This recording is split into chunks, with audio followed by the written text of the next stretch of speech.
Então, pessoal, agora eu vou começar, né, demonstrando. Primeiramente, a gente tem que entender, então, o que é princípio ativo. Princípio ativo é toda substância que tem uma ação farmacológica. Então, o que é princípio ativo? Princípio ativo é toda substância que tem uma ação farmacológica. O que é ação farmacológica? Ou seja, que vai ter um resultado aí do medicamento, que vai ser a indicação desse medicamento. Então, por exemplo, eu tenho paracetamol. Qual que é a ação do paracetamol? Ele é um medicamento antitérmico, né? Então, ele tem que abaixar a temperatura, certo? Então, ele é um medicamento que vai abaixar a temperatura. Então, essa é a ação farmacológica do medicamento, certo? Então, o que é princípio ativo? Princípio ativo é o que vai ter ação farmacológica dentro do medicamento, né? O medicamento ele não é feito só de princípio ativo, ele também tem outros recipientes dentro do medicamento. Porém, esses recipientes eles são inativos, ou seja, eles não têm ação farmacológica, né? Eles não possuem aí ação farmacológica. Então, o que tem ação farmacológica é somente o princípio ativo. O medicamento, o que é um medicamento? O medicamento, ele é na sua forma, né? Já na sua forma industrializada ou manipulada, que contenha junto a substância juntamente com os seus recipientes, né? Droga é toda substância que tenha uma ação no nosso organismo. Seja ela boa ou ruim, ela tem uma ação no nosso organismo, ela é chamada de droga, certo? O medicamento, ele precisa ter uma forma farmacêutica e uma via de administração. O que é forma farmacêutica? Forma farmacêutica é como o fármaco se apresenta na drogaria. Então, como que ele se apresenta na prateleira? Então, a forma que ele se apresenta na prateleira, ele é chamado de forma farmacêutica. Então, vou mostrar para vocês. Por exemplo, esse medicamento, né? A forma farmacêutica dele é gotas, certo? Lembrando, pessoal, que a forma farmacêutica ela é dividida em 3 tipos. Sólida, semissólida e líquida. Dentro da líquida, nós temos os gotas, os xaropes, as soluções, certo? As emulsões e as suspensões, tá? Tudo dentro do líquido, que a gente vai entender qual que é a diferença de qual. Então, dentro do líquido, eu tenho essas formas farmacêuticas. Dentro do semissólido eu tenho a pomada, o creme e o gel. Então, esses aqui são as formas farmacêuticas dentro do semissólido. Dentro do sólido, eu tenho os pós,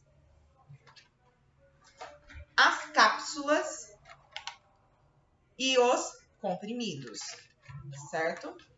Então, a forma farmacêutica é como o fármaco se apresenta dentro da drogaria. Então, qual é a forma aí que ele se apresenta dentro da drogaria para o paciente? Então, a forma que ele vai se apresentar para o meu paciente, né, é se ele vai estar em uma dessas formas. Então, ele vai estar vamos colocar, ou na forma farmacêutica de líquida, sólida, semissólida. Então, a forma farmacêutica é como ele vai se apresentar. E aí, dentro dessa forma farmacêutica, ele tem uma forma farmacêutica específica, tá? Via de administração. Via de administração é como o fármaco entra dentro do organismo do paciente. Então, como que ele entra dentro do organismo?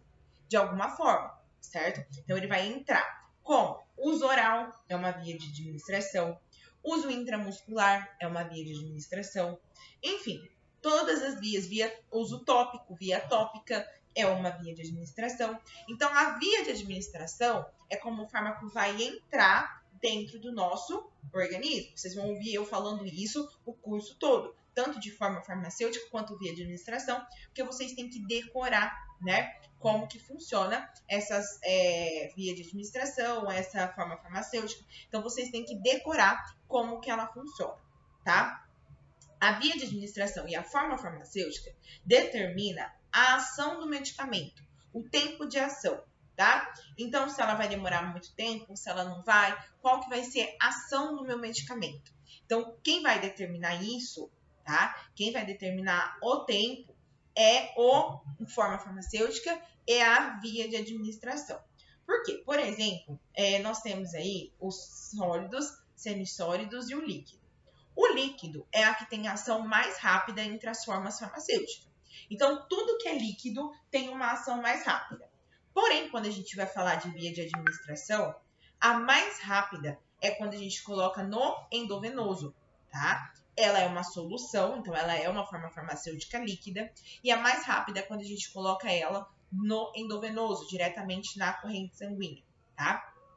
Então, aí, nós temos uma via de administração endovenosa.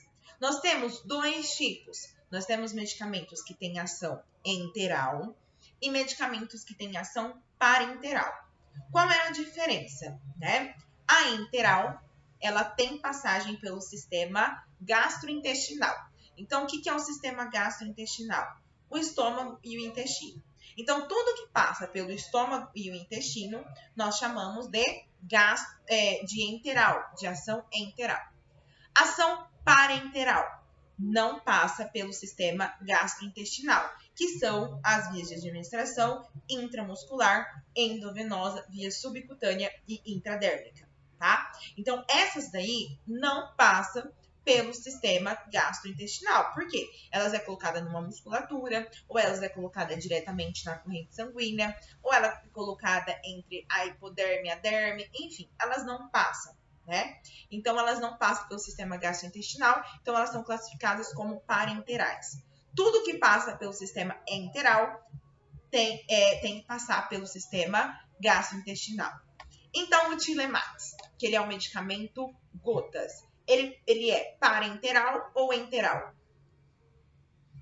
Ele é enteral, porque ele passa pelo sistema gastrointestinal. Agora, uma injeção endovenosa, ela é classificada como enteral ou parenteral? Parenteral, porque ela não passa pelo sistema gastrointestinal, né? Essa aqui, maleato de desclofenamina mais betametasona, é um xarope, né? Lembrando que para ser classificado como xarope, ele tem que conter mais de 80% de açúcar. Não pode ser dado para pacientes que contenham diabetes, que tenha diabetes, certo? Esse xarope, ele é classificado como enteral ou parenteral? Lembrando que xarope, a via de administração dele é uso como oral. Ele é o quê? Enteral ou parenteral? É enteral, porque ele passa pelo sistema gastrointestinal. Então, todo medicamento que passa pelo sistema gastrointestinal é classificado como medicamento enteral, né? E medicamentos que não passam pelo sistema gastrointestinal, que passam pelo sistema parenteral, ele é classificado como parenteral, tá? Além disso, a gente vai ver a diferença ali entre as vias tópicas, né, que a gente tem também. A gente tem que entender a diferença entre solução e suspensão, né? A solução, ela é apenas uma fase, né? Então, se eu olho ali uma solução, ela tem apenas uma fase. Mesma coisa do xarope. O xarope, ele também tem apenas uma fase. Mas qual que é a diferença entre a solução e o xarope? A solução não tem açúcar, tá? Ela é aquosa, a base dela, o veículo dela é água, ela não possui açúcar. Enquanto o xarope, tá? Ele também é uma fase só, porém, para ele ser classificado como xarope, ele tem que conter mais de 80% de açúcar, tá? Então, pessoal, nós temos aí uma diferença, né, entre a solução e o xarope, que é a quantidade de açúcar, certo? Essa daqui, a dipirona, né? Dipirona, ela é um medicamento, que é uma solução, e ela é uma fase só. E a diferença com a suspensão, Bruna? Suspensão, emulsão, todas elas têm duas fases, que elas são dispersões. Então, eu tenho uma parte que vai dispersar no líquido. Então, eu tenho uma parte sólida que vai se dispersar no líquido. A suspensão, ela precisa de agitação. Então, ela vem as duas fases, uma fase sólida e uma fase líquida, e ela precisa de agitação para o paciente tomar. Já a emulsão, tá? ela vem numa única fase, mas ela é duas fases, é que ela já vem emulsionada, ela já vem dispersa. Então, já dispersou. Depois que dispersou esse líquido na emulsão, ele não volta mais a ser o mesmo, mas ele é mais grosso, tá? A gente pode perceber que ele é mais grosso porque ele tem ainda uns pozinhos dentro dele, tá? Então, tá vendo a diferença entre os líquidos que nós temos? Então, nós temos solução, que é um xarope, que tem açúcar. Nós temos suspensão, nós temos emulsão, né? Todas essas, uma é diferente da outra. Agora, a principal diferença entre uma solução e uma emulsão é que emulsão, suspensão, tem duas fases, que eu tenho que dispersar um sólido em um líquido. E a solução, eu tenho apenas uma fase, eu consigo enxergar, né? Apenas uma fase. E aí a gente tem os sólidos, né? Que nós temos as cápsulas, que o Cimegrip aqui, por exemplo, ele é um exemplo, né? De cápsula, então ele vem na formato de cápsula.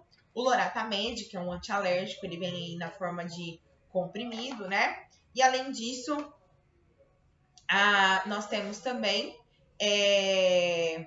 a gente tem outros tipos, né, como drágeas e outros, porém o mais conhecido, os pós, que são os enos e tal, porém o mais conhecido é o comprimido e a cápsula. Qual é a diferença do comprimido e da cápsula? O comprimido, ele é colocado numa máquina e ele é comprensado. Então, por isso que ele chama aí, né, comprimido, porque pega todo o princípio ativo juntamente com os recipientes e compressa ele na máquina e ele fica naquele formato duro, né, enrijecido da forma de um comprimido. Já a cápsula não, ela é uma cápsula, dentro dela ela é plastificada e dentro dela vem o pó. Nós temos dois tipos de cápsula. A cápsula dura, que é essa aqui do Cimegrip, que é uma cápsula que ela é enrijecida, né? E se eu abrir dentro tem um pozinho. E nós temos cápsula mole, que é aquelas cápsulas de géis, por exemplo, que a gente vê no Advil, né? Que é aquela cápsula vermelha com gel. O Simeticona também tem ele nesse formato, né? De cápsula mole, cápsula gel, né? Então, tem dois tipos de cápsula, cápsula dura e cápsula mole, tá? Então, a gente tem essa diferença também de cápsula. Então, a cápsula, ela vem com o pó dentro dela. Ela não vem da forma comprimida. Bruna, por que tem cápsula rosa, azul e rosa? Isso indiferente, tá, pessoal? Porque ela tem vários tipos aí de cápsula mesmo, então ela é indiferente, tá? Pode vir de várias cores que isso não determina, tá? O problema é que o comprimido e a cápsula, ela demora mais para ter ação do que igual a gente estava falando da forma líquida, né? Então, a forma sólida, ela demora mais para ter ação do que a forma líquida, porque a forma líquida, ela já está dispersa, né? Ela já está na sua forma líquida, ela já está dispersa Então, quando ela entra em contato com o estômago, ela já se dispersa, né? E aí ela vem ali e já tem a sua ação, certo? Então, do estômago, ela ainda tem que passar para a veia porta, né? Passar pelo fígado e depois ganhar corrente sanguínea. Diferente de outras vias, por exemplo, a via endovenosa, que ela já é colocada diretamente na corrente sanguínea e ela já tem a sua ação aí a partir da corrente sanguínea, certo?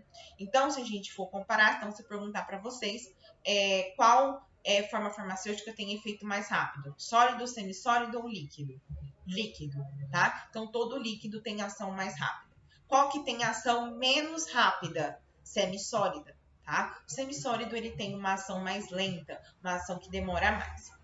Então, o semissólido, como a gente estava falando, ele é dividido no creme, na pomada e nos géis, né? Então, a gente tem a pomada, o creme e os géis. Qual a diferença? Vamos falar primeiro da pomada, né? A pomada, pessoal, ela cria uma capa protetora onde ela é passada. Então, ela é indicada muito, até vou mostrar aqui para vocês, ó, vai estar escrito ferimento, infecções de pele e queimadura, né? Quando acontece uma queimadura, né, o paciente desidratou, então aquela parte da célula teve uma desidratação. O que é uma desidratação? Perdeu água para o meio, né? Pode ser por causa da queimadura, pode ser, enfim, ele perdeu água para o meio, teve uma desidratação. Todas as vezes que nós temos uma desidratação, nós temos que reidratar essa célula. Então, a pomada, ela cria uma capa, né, protetora, uma capa oleosa, porque a base da pomada é óleo, né? Então, ela cria uma camada protetora, não permitindo que a célula perca mais água. Então, a célula não vai perder mais água, porque essa camada protetora não vai permitir que ela perca mais água, né? Então, por isso que a pomada ela é muito utilizada para queimadura.